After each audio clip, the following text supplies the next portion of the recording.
जय श्री कृष्ण। दंडवत प्रणाम श्री दत्तात्रेय भगवान की। मैं अपने श्री दत्तात्रेय भगवान को उनके श्री चरणों में दंडवत प्रणाम करके आज आपसे कुछ मधुरता, जिसको कहते हैं ना मधुरता, इसके बारे में कुछ वार्ता करना चाहता हूँ। आज का हमारा समय इतना व्यस्त होता जा रहा है,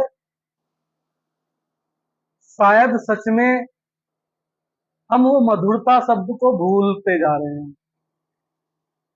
अगर किसी को बुरी लगे और गलत लगे तो मुझे क्षमा कर देना, हो सकता है मैं गलत हूँ, लेकिन आज के युग में तो ये ऐसा ही हो रहा है, क्योंकि प्रतिदिन की जो दिनचर्या होती है उसमें हम इतने व्यस्त हो जाते हैं, इतने बोधलेशन में हो जाते हैं, कार्यभारों में, जिम्मेदारियों में ग्रस्त होके,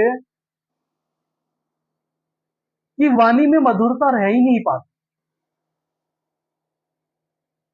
काम पे से जब घर आते हैं, इतना चिड़चिड़ापन, इतनी टेंशनें लेके घर में घुसते हैं कि बच्चों को, परिवार को, कुछ क्षण के लिए हम कठोर शब्दों का भी वचन इस्तेमाल कर लेते हैं, कटु वचन तक बोल देते हैं, कोई अगर हमें रास्ते में मिल जाए या कुछ भी। कहाँ गई है मधुरता?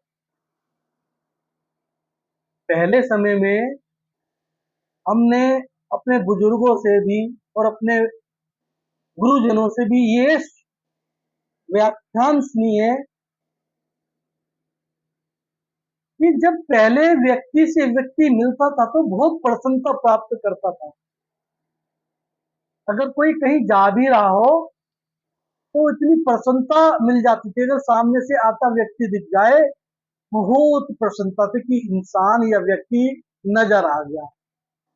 और आज के वक्त अगर कोई व्यक्ति एकांत समय में या एकांत रास्ते से कहीं जा रहा हो और सामने से दूसरा व्यक्ति नजर आ जाए तो व्यक्ति को व्यक्ति देखकर भय में लीन हो जाता है, डर जाता है कि अरे आदमी, अरे कोई चोर तो नहीं है, कोई डाकू तो नहीं है। क्योंकि हम लोगों ने आज के वक्त जो भागवत चिंतन है हमसे कहीं ना कहीं दूर होता जा रहा है। हम उन वस्तुओं को अर्जित करने में जुटे हुए हैं जिनका मनुष्य से ज्यादा कोई मोल नहीं है। हम उन चीजों को संग्रह करने में जुटे हुए हैं जिनकी वजह से हम अपनों के संबंध भी खोते जा रहे हैं।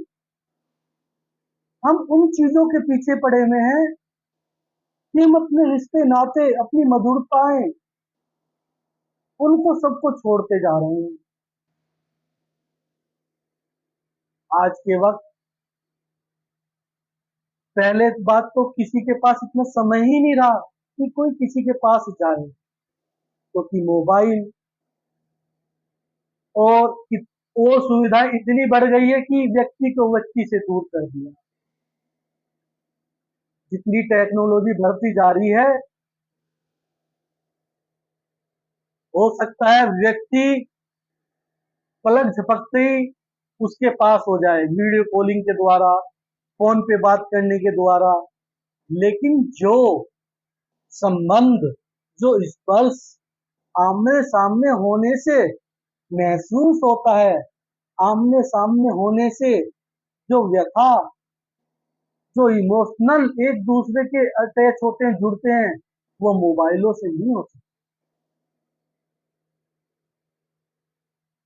मधुर संबंधों को छोड़ते जा रहे हैं और टेक्नोलॉजियों को इस्तेमाल करते जा रहे हैं, क्योंकि हमारे पास समय ही नहीं है गुरुजनों का संग करने का, सत्संगों का संग करने का, ईश्वर भक्ति का संग करने का, धर्म मार्ग का संग करने का।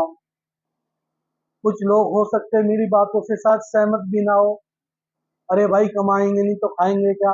अरे कमाना भी है, खाना भी है, लेकिन इतना नहीं कमाना कि वो दूसरों के लिए ही रह जाए।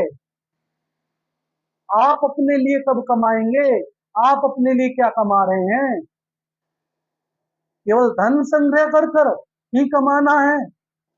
जमीन जायदाद जोड़ना ही कमाना है? मान प्रतिष्ठा ही कमाना है? ऊंचा पद पाना ही कोई कमाना है? नहीं, मेरा मानना तो व्यवहार कमाना है। धर्म से चलना ही हमारा धन है।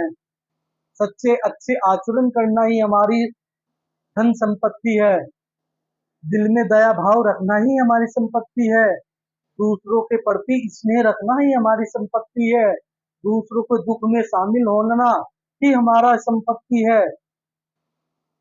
सभी से प्रेम भाव रखकर मधुरता से पेश आना ही हमारी संपत्ति है।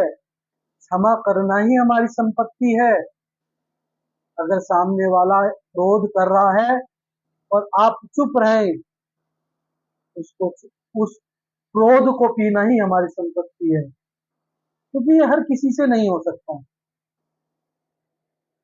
इन सबको जीवन में अपनाना भी भगवत मार्ग ही है, धर्म मार्ग ही है। जरूरी नहीं है कि मैं कहूं कि आप किताबें लेके बैठे हैं, काम धंधे छोड़ दें, नहीं।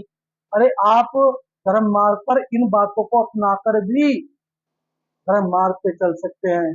दूसरों की सहायता करके, जीवों के प्रति प्रेम करके। सोचें, हमारे वो दिन, वो मधुरता वाले दिन, वो जीवा पे मिठास, वो टेंशन युक्त जिंदगी, वो समय कहाँ गया?